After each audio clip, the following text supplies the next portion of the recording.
ఇంట్లో బొజ్జ వినాయకుడు వచ్చాడా అంతే నవరాత్రి టైంలో? బిగ్ బాస్ ట్రోఫీ నాకు ముందుగానే వచ్చేసింది అంతేనా? సో యాజ్ ఐ సెడ్ చివరి నిమిషం వరకు శేఖర్ హౌస్ లో ఉంటారు. చాలా స్ట్రాంగ్ కంటెస్టెంట్ అండ్ ఫిజికల్ గా కాదు మెంటల్ గా తను ఢీకొంటారు. మంచి స్టఫ్ ఉంటుంది హౌస్ లో అని చెప్పి ప్రతి ఒక్కరు భావించారు. బట్ చాలా యాక్సిడెంటల్ గా you are eliminated. That to అది ప్రేక్షకుల డెసిషన్ కాదు, హౌస్ మేట్స్ డెసిషన్. మాల వేసి ఎలిమినేట్ చేయటం అనేది ఏం సమాధానం చెప్పాలనుకుంటున్నారు దీనిపైన? వాళ్ళు వేసింది దండగా, నన్ను అనుకున్నారు దండగా.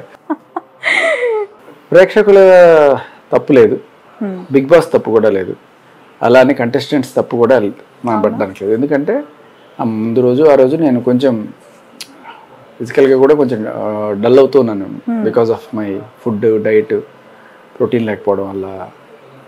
సో ఇంకొకటి ఏంటంటే ఇంకో పక్క డెలివరీ ఎప్పుడు నేను యాక్చువల్లీ 3 నెలలు ఉందాం అనుకున్నా, వెళ్ళాను. బట్ ఆ పర్టికులర్ సిచ్యువేషన్లో నాకు ఆ వారంలో జరిగిన ఈవెంట్స్ అన్నీ కూడాను ఓకే బిగ్ బాస్కి మనం నచ్చట్లేదా అన్నట్టు ఇండికేట్ చేస్తూ ఉన్నాయన్నమాట. ఫర్ ఎగ్జాంపుల్ ఏ టాస్క్లో కూడా నా పేరు రాకపోవడం, చీఫ్తో కూడా అడిగినప్పుడు ఆవిడ కూడా ఆడించకపోవడం. సో ఇక్కడ మనకి ఇంకా వద్దులే అని చెప్పి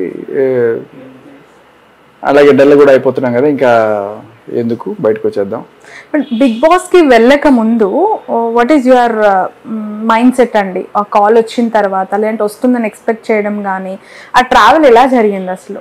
కరెక్ట్గా మనం ఈ హడావిడిలో మనం చిన్న సైజ్ యుద్ధం చేస్తున్నాం కదా, ఆ టైంలో ఒక బిగ్ బాస్కి వారం 10 రోజుల ముందు ఆ కాల్ రావడం జరిగింది.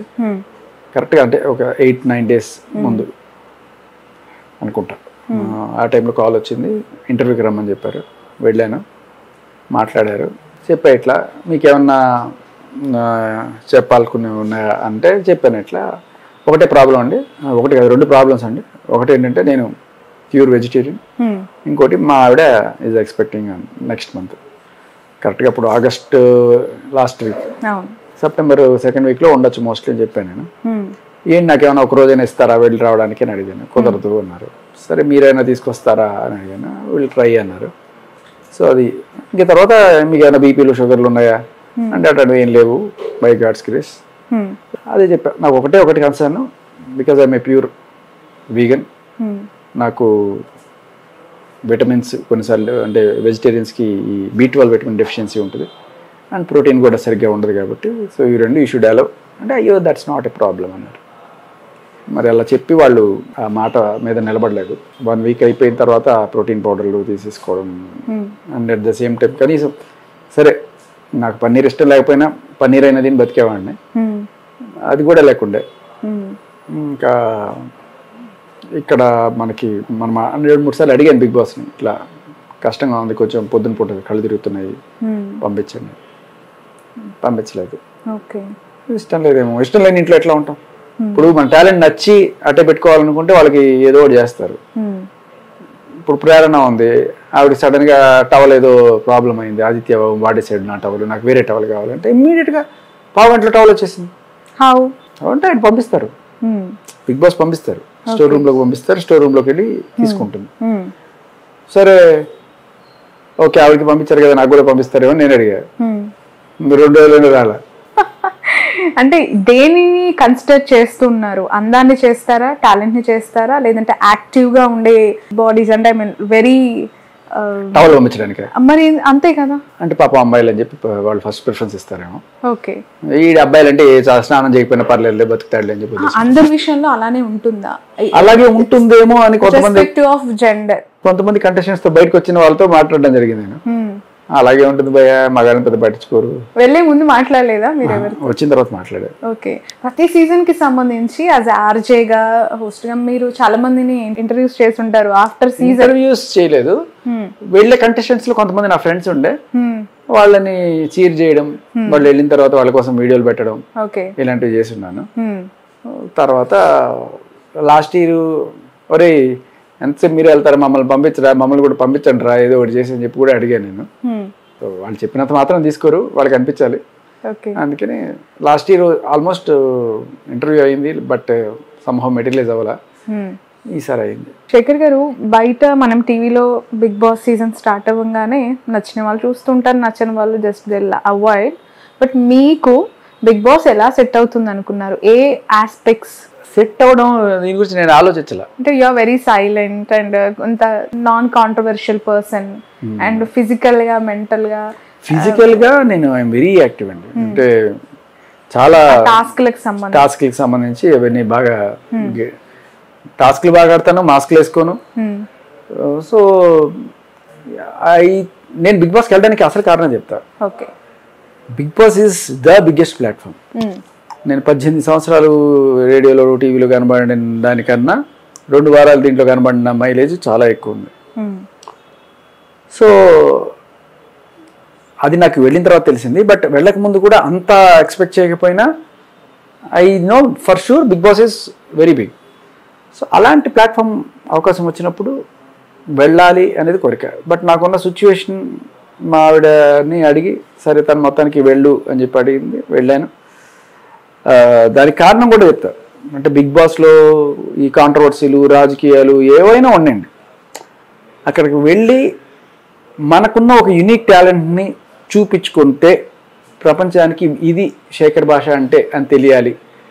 అది ఒకవేళ నచ్చి అది నన్ను గెలిపిస్తే ఓకే, గెలిపించకపోయినా నేనంటే ఏంటి ప్రపంచానికి పరిచయం చేసుకోవాలి అనే ఒక కోరికతోటి నేను బిగ్ బాస్లోకి వెళ్ళడం జరిగింది. టైటిల్ గెలవడం అనేది సెకండరీ.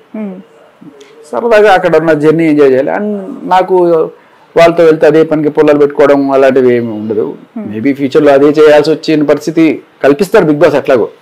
అందుకే నెత్తిన రంగులు పోసుకోండి, కథలతో పోడ్చుకోండి, ఇలాంటివన్నీ ఉంటుంటాయి. అవి మెల్లగా ట్రిగ్గర్ అయ్యేది. బట్ ఆ 2 వారాల్లోనే ఇవేమీ లేకుండా హ్యాపీగా పాజిటివ్గా బయటకు వచ్చేసాను అని ఒక తృప్తి అయితే ఉంది. వచ్చేటప్పుడు కూడా నేను కంటెస్టెంట్స్ అందరికీ చెప్పాను, నేను వెళ్ళిపోతున్నందుకు ఒకటే బాధ, మిమ్మల్ని అందరిని వదిలేస్తున్నాను, ఇన్నాళ్ళు పరిచయం ఫ్రెండ్స్ అయ్యారు. అండ్ ఇంకొక ఆనందం ఏంటంటే మీ ఎవరితో ఏ గొడవలు లేకుండా హాయిగా వెళ్తున్నాను. మీరు రేపు అందరూ మీరు కొడుకుని వస్తారు, రేపు వాడి మీద వీడి మీద వాడికి కోపాలు ఉండొచ్చు, రేపు ఫ్యాన్స్ బయట వారిలో జరగచ్చు లాస్ట్ ఇయర్ చూసినట్టు. సో అలాంటి ఏం లేకుండా హాయిగా కాంట్రవర్సీ లేకుండా వెళ్ళి కాంట్రవర్సీ క్రియేట్ చేసుకోకుండా రాగలిగారు మొత్తానికి. సో అయితే ఇప్పుడు హౌస్ లో ఉన్న కంటెస్టెంట్స్ ఆల్మోస్ట్ అందరితో ఈ 2 weeks లో మంచి ర్యాప్ వాళ్ళ గురించి మినిమం అర్థమై ఉంటుంది కదా. ఒక్కొక్కరి గురించి ఒక్కొక్క మాటలో చెప్పాలి అంటే శేఖర్ ఏం చెప్తారు? నబీల్, ప్రేరణ, ఇట్లా చాలా మంది ఉన్నారు కదా. Okay, so Nabeel is very genuine, talented, athletic, strong. Okay, Prerana active, naughty, spontaneous. నేను చెప్పే జోకులు ఫస్ట్ అమ్మకే అర్థం అవుతుంది. తర్వాత Yashvi very competitive, very sportive, గొడవలు అయినా కూడా తర్వాత వెంటనే కలిసిపోతుంది. అండ్ ఒకటి ఏంటంటే తప్పు తనదైనా సరే అవతల వాళ్ళని బ్లేమ్ చేయడానికి వెళ్ళిపోతుంది. ఎట్లా ఉంటుందంటే గట్టి కొడుతుంది, నన్ను కొడతావు అన్నంత తెలియదంటే. ఒకవేళ చెప్పుకోలేని దొరికిపోయింది అనుకోండి, కంప్లీట్గా దొరికిపోయింది, రెడ్ హ్యాండెడ్గా, ఇంకా సమాధానం చెప్పలేని పరిస్థితి అనుకోండి, అప్పుడు కూడా తన దగ్గర సొల్యూషన్ ఉంటుంది. రేట్ చేస్తుంది, సింపతి అయిపోయింది, వద్దులే మేము అడగండి నేను అని చెప్పేసి. అది తను అంత మంచి ప్లాన్గానే వచ్చింది. ఇంకా Prerana, Yashvi, Vishnupriya very innocent, very energetic, మంచి డాన్సరు అండ్ మంచి అథ్లెటిక్ కూడా, స్పోర్ట్స్ టాస్క్లు గట్టిగా చేయగలదు. సో అది Vishnupriya. Seetha is also equally talented, well spirited, మంచి truthful person. Sonia politically motivated. So ఎవరిని ఎక్కడ ఎలా ఇరికించాలి, ఏ పాయింట్లో వీళ్ళు దొరుకుతారు. Sonia and Manikanta both same. అంటే ఒకళ్ళ మోడల్స్ ఆఫ్ ఆపరేషన్ డిఫరెంట్, కానీ ఇద్దరు అదే ఎవరెక్కడ దొరుకుతారు, ఎలా ఇరికించాలి. Aditya Om is a safe player. And Abhay కూడా సేఫ్ ప్లేయరే, కానీ ఆదిత్య ఓం కన్నా కొంత బెటర్.